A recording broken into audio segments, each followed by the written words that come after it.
मनरेगा के नाम पर कांग्रेस छाती पीट रही है, घड़ियाली आंसू बहा रही है, जबकि कांग्रेस खुद ये जानती है कि उनके राज में मनरेगा भ्रष्टाचार का पर्याय बन गई थी। मजदूर के बजाय मशीनों से काम, मजदूर की जगह ठेकेदारों से काम, ओवर एस्टीमेट बना देना, एक ही काम कई बार कर देना और पेमेंट निकाल लेना,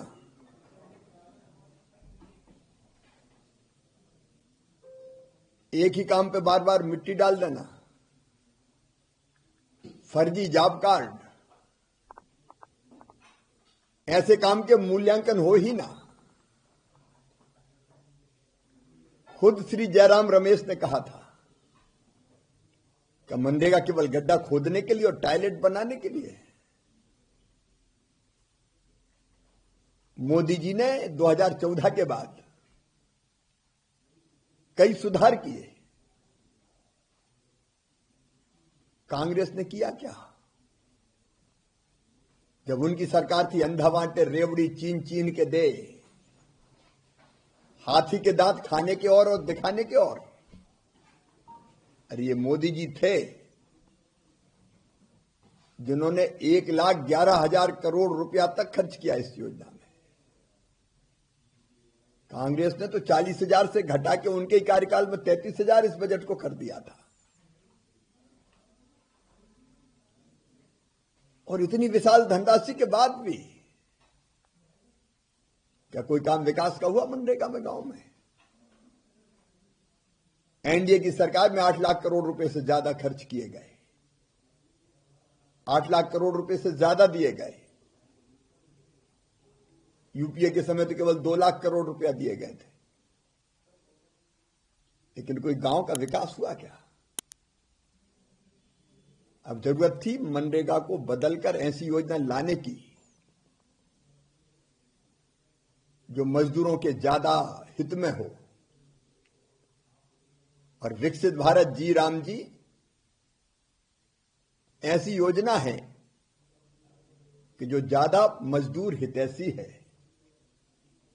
100 दिन से बढ़ा के 125 दिन की गारंटी दी है काम की, 100 से बढ़ा के 125 दिन रोजगार की गारंटी। लेकिन रोजगार के साथ साथ गांव का विकास भी तो जरूरी है, इसलिए गांव का सुनियोजित विकास, विकसित भारत के लिए विकसित गांव,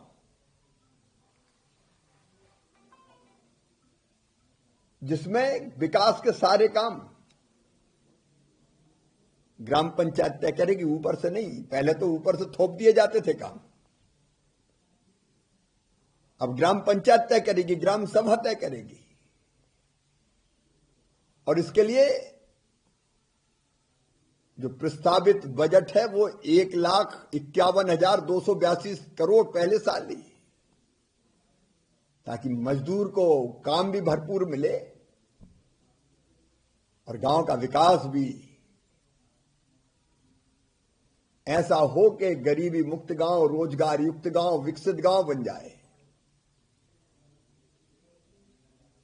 और मजदूरी ना मिले तो बेरोजगारी भत्ता का पुख्ता प्रावधान, उसको और बेहतर बनाने का काम किया गया है। विकसित भारत जी राम जी योजना में और समय पर मजदूरी अगर ना मिले तो विलंबित मजदूरी के लिए अलग से अतिरिक्त राशि देने की व्यवस्था, ये तो पहले थी नहीं। प्रशासनिक व्यय बढ़ा के 9% कर दिया 6% से,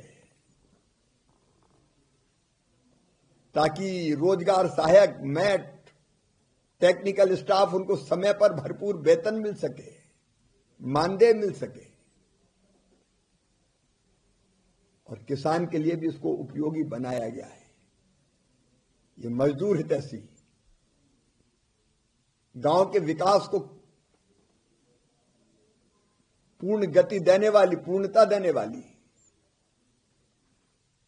कर्मचारियों को सुनिश्चित वेतन और मानदेय दिलाने वाली और इसके साथ साथ किसानों के हित को भी पूरा करने वाली योजना है। लेकिन कांग्रेस जबरदस्ती भ्रम फैला रही है, झूठ बोल रही है। कायदे में तो कांग्रेस को विकसित भारत जी राम जी योजना का स्वागत करना चाहिए। ये गांव के संपूर्ण विकास के लिए और मजदूरों के कल्याण के लिए है, जिससे परमानेंट असेट खड़े होंगे और गांव आगे बढ़ेंगे।